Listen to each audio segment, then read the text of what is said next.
If you have a stomachache, that's no fun, but it's just your stomach that hurts. If you stub your toe, that sucks, but at least it's just your toe. But if your head hurts, it's all-consuming. You just want to crawl under a blanket and stay there forever. Why is that? What is it about head pain? If you feel that way, you're not alone. Research shows that a similar stimulus will cause a stronger pain response in the head than the rest of the body. Scientists are finally starting to understand why. It's not just about pain, it's about emotions.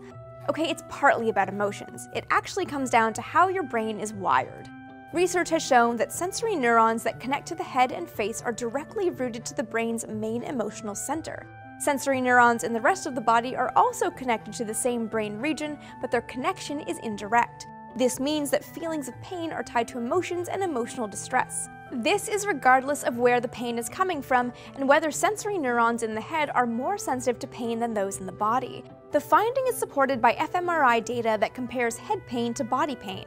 Researchers found more activity in the emotional brain center, the amygdala, for head pain.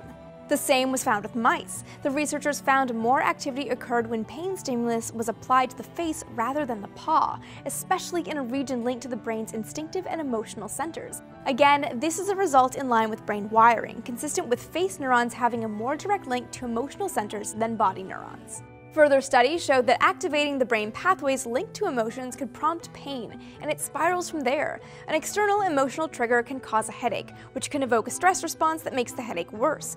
Meanwhile, during these headache episodes, the brain is abnormally sensitive to triggers like light and sound. The good news from this brain-pain connection is that silencing those same pathways that can cause pain reduces the physical symptoms. This has some pretty interesting implications for treating physical ailments, especially things like frequent migraines and any kind of chronic neuropathic face pain. Because if there's an emotional element for head and face pain, then dealing with the emotional element might actually lessen the pain. Treatment could go beyond management and seek to restore the chemical balance in the brain to silence that pain pathway.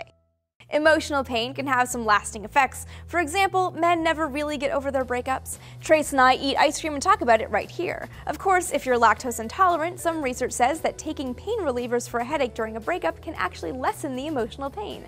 Thanks so much for watching.